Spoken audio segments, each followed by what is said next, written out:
application review, business review, investment, lifestyle, social politic.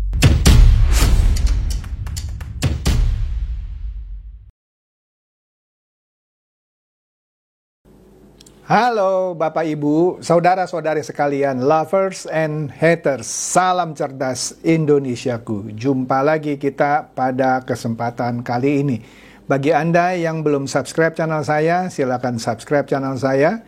Tekan loncengnya agar Anda dapat notifikasi setiap kali saya mengupload video-video saya.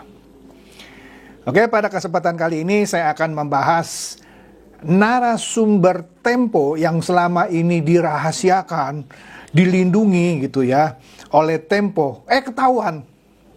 Ketahuan siapa gitu narasumbernya. Akhirnya digugat, dilaporkan oleh Bahlil ya ke Bareskrim. Seru ini ya. Nah, nanti kita akan lihat juga ya, sebelumnya akan saya bahas mengenai tim nasional Anies dan Caimin yang pelan-pelan bubar jalan. Ya. Oke, ini seru ya. Jadi jangan di-skip video ini, simak sampai akhirnya. Oke. Nah, sebelumnya saya akan tayangkan satu nih ya.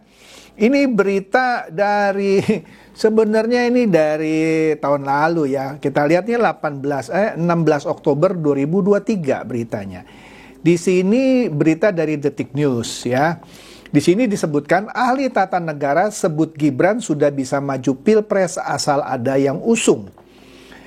Ini yang bicara adalah Bivitri. Bivitri ini adalah satu dari 3 aktor film Dirty Vote, ya, yang mengkritisi soal keputusan MK, yang mengkritisi bansos. Sudah pernah saya bahas ya, padahal bansos itu bukan bagi-bagi beras aja.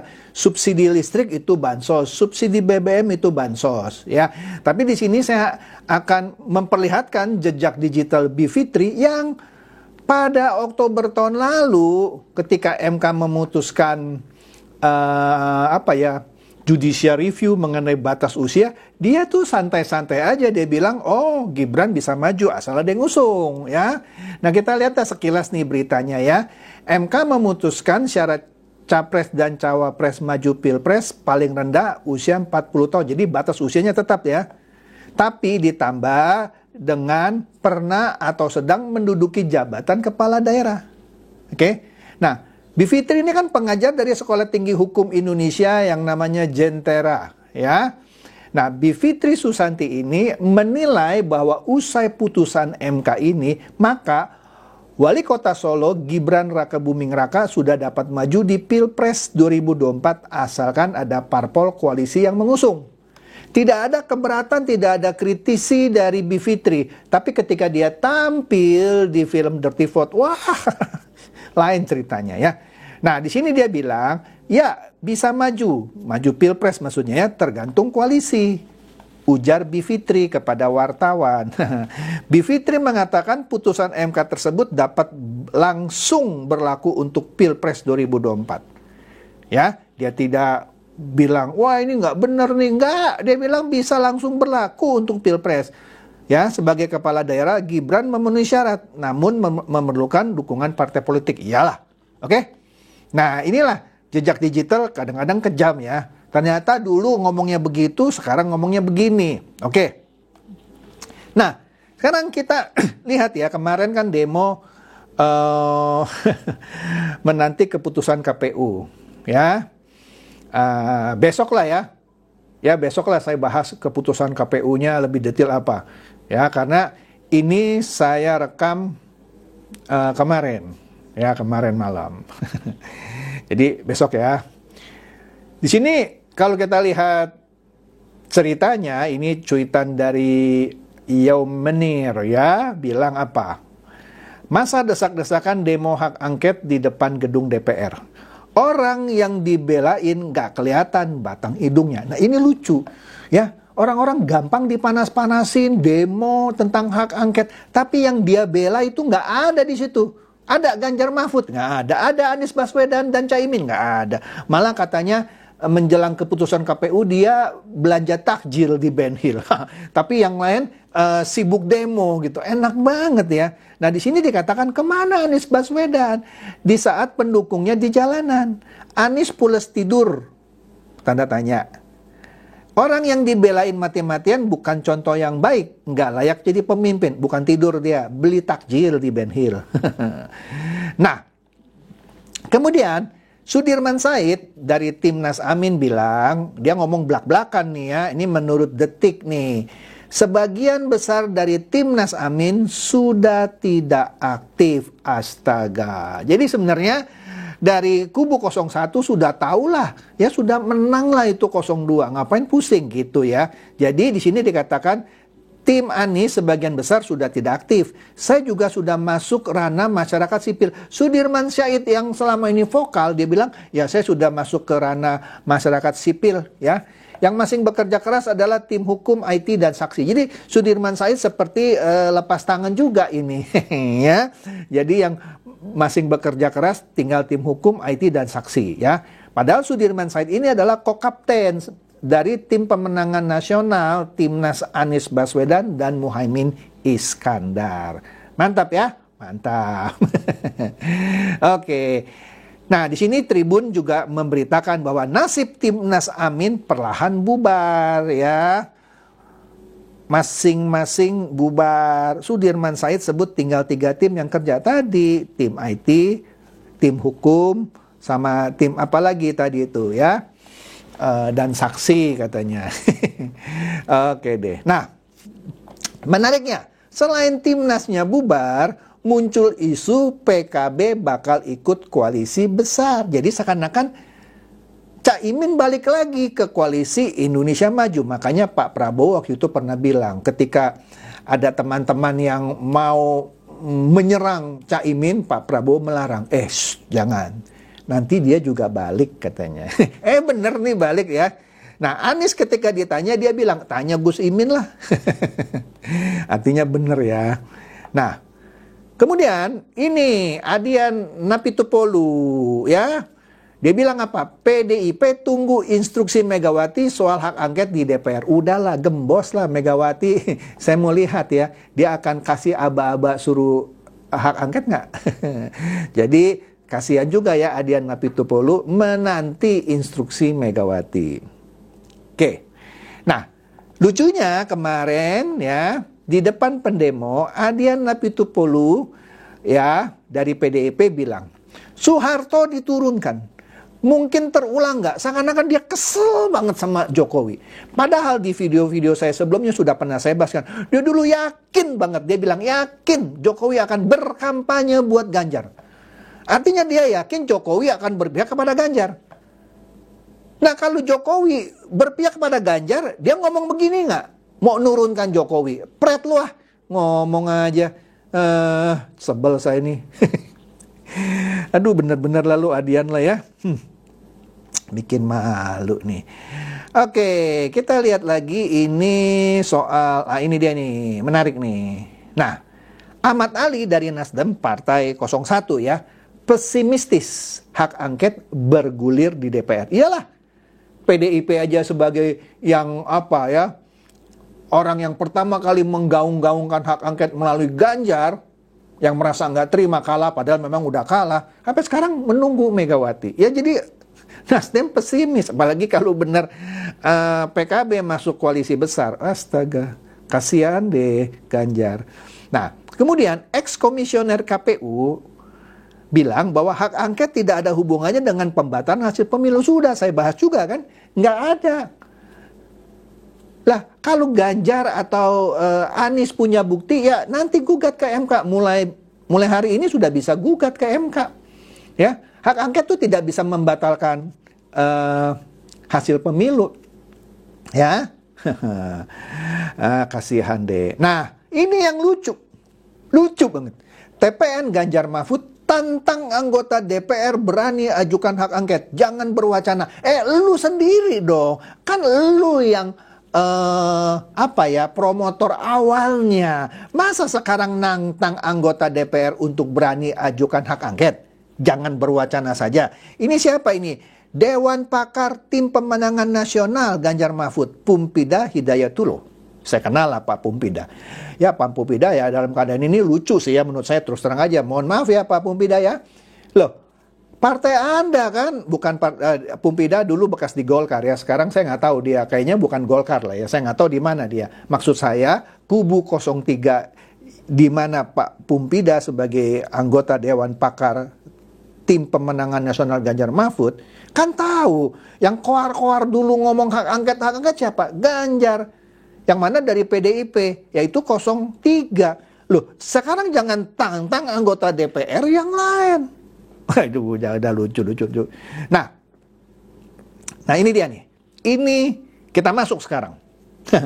Mengenai Bahlil ya, kemarin udah pernah saya bahas. Nah sekarang kita lihat kelanjutannya makin panas nih. Tapi sebelumnya kita lihat dulu nih ya. Sebelumnya kan ada tuntutan dari HMI ya, Himpunan Mahasiswa Islam ya, yang sempat menuntut Bahlil Lahadalia untuk diadili KPK. Wah, ternyata kader HMI ini yang gelar demo itu ngaku aksi tersebut bayaran. Astaga, ngaku dia. Hebat ini, ketahuan bayaran. Tapi gentle dia ngaku ya.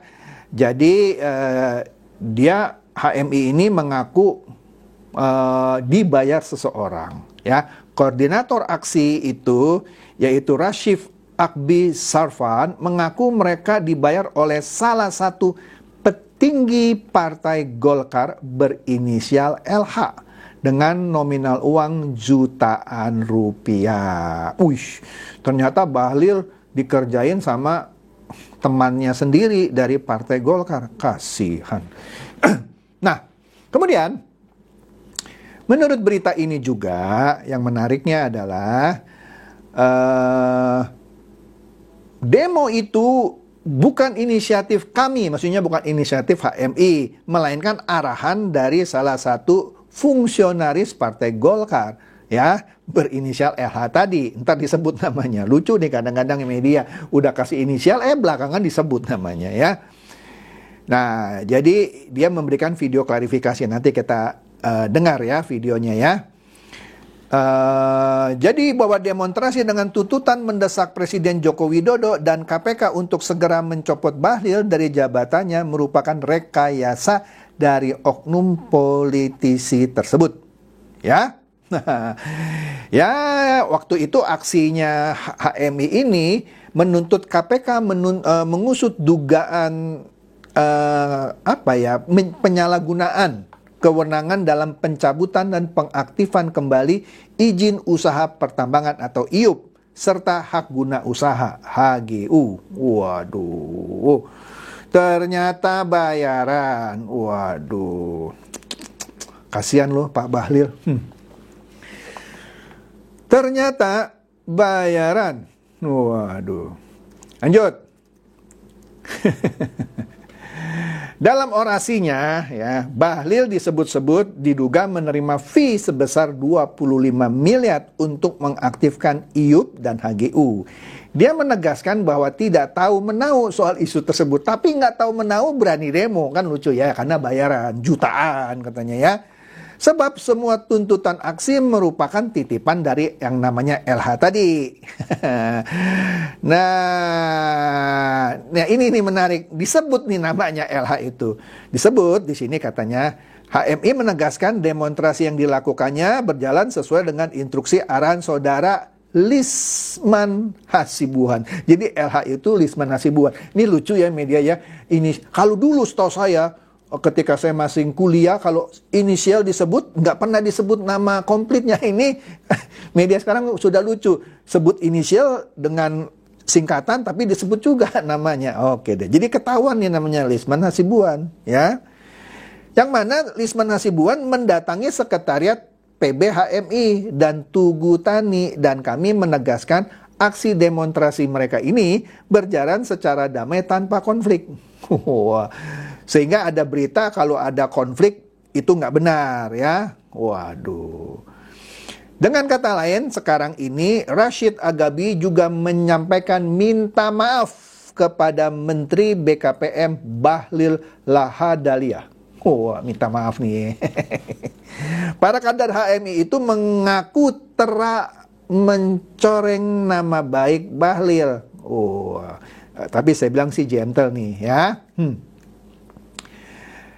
Di dalam video itu nanti kita akan dengar ya, Rashid Agabi juga bilang permintaan maaf ini tidak ada tekanan atau paksaan dari pihak manapun ya.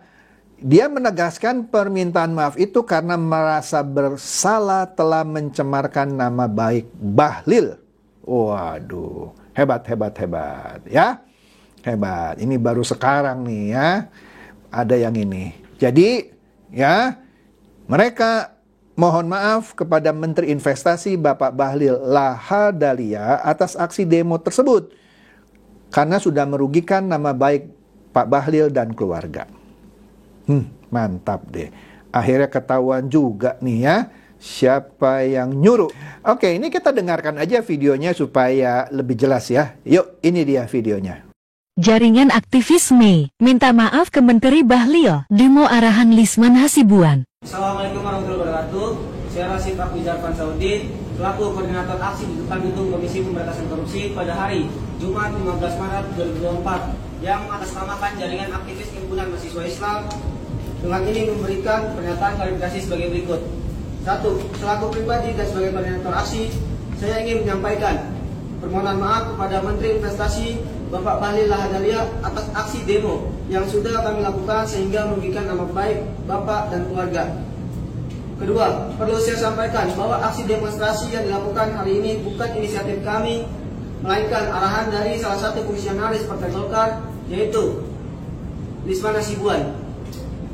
Ketiga, kami juga ingin menegaskan bahwa demonstrasi yang dilakukan oleh kami berjalan sesuai instruksi dan arahan dari Lisman Hasibuan, termasuk mendatangi sekretariat PBHMI dan Tugu Tani, dan kami menegaskan aksi demonstrasi tadi berjalan secara damai tanpa ada konflik, sehingga berita soal terjadinya konflik sebagaimana diberitakan oleh media tidaklah benar, melainkan rekayasa dari pihak-pihak tertentu. Keempat, pernyataan klarifikasi ini dilakukan tanpa ada tekanan dan paksaan dari pihak manapun.